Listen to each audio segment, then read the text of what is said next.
Just wanted to make a dramatic entrance. My name's Ellyn Bayert, despite the fact that many people think my name is Andy Livingston. But my wife Kathy and I joined the church in 2007.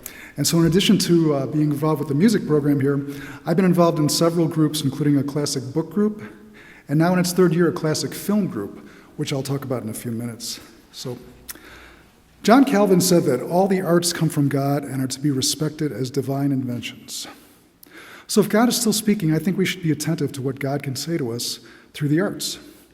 I also like the phrase, wherever you are on life's journey, because I've gone through several discernible stages in my 50 years of religious life, which I associate with some life-changing books, which I'll go through now in 3 minutes. So before joining First Congregational Church, I was a lifelong Presbyterian. When I was a child, I remember going to Sunday school, but the stories and activities didn't really speak to me at the time.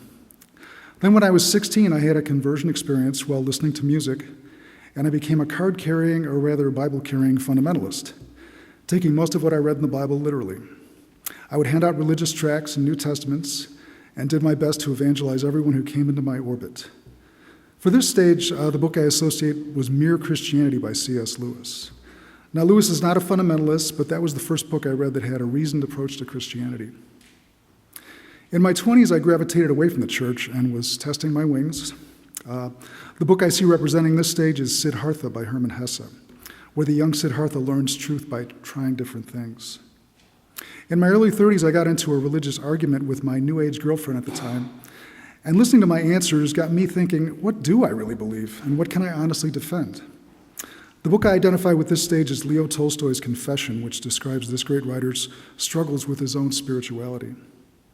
In my late 30s, I read the Iliad, which was the first piece of epic ancient literature that I had read outside the Bible. And it helped me to see the Bible and its style of communicating truth through ancient storytelling in a different light. In my early 40s, I went to McCormick Theological Seminary, which is a Presbyterian seminary in Hyde Park. I received a degree in theology and also came to realize that perhaps I was not meant to be a minister. After that, I like to think that I began entering what philosopher Paul Ricoeur calls a second naivete, where one can return to a childlike faith and wonder while still having an adult approach to the scriptures and religion. I like to think I'm still in this stage with an emphasis on what's called the via negativa, or the way of the negative. Right now, I'm unlearning what I thought God was and learning that all my concepts of God are ultimately insufficient. The important book in my life right now is Moby Dick, where a maniacal sea captain sees God as a slippery, mysterious other with plenty of evidence for evil in the world. I'm 62 now, so at this pace, I should have things figured out by the time I'm about 900 years old. So, the film group. I've mentioned a lot of books here, but the medium of film has that powerful combination of words, music, and visuals that affects almost everyone. I started the film group for selfish reasons. I wanted to discuss great movies with others in my faith community, to hear about their experiences with these great works of art. Now, not all movies aim for greatness or address big themes, like Paul Blart Mall Cop, let's say.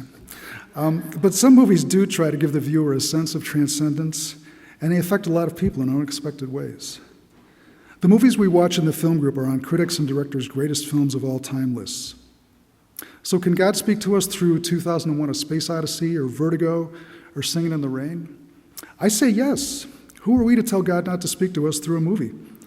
The movies we watch and discuss are all imperfect efforts and aren't everyone's cup of tea, including mine. But I think it's worth viewing the best efforts of some great artists to see and hear what they have to say about life. One of my favorite verses in the Bible is Romans 8:26. The Holy Spirit intercedes for us with sighs too deep for words. Because the phrase sighs too deep for words, for me, describes the elusive, transcendent things that religion, music, books, movies, and other art forms strive to express. So the film group meets the second Tuesday of every month, usually in the Starlight Cinema, upstairs unless there's some special feature showing at a local theater. And it's open to everyone, so please stop by the table outside and get on the mailing list. Thanks.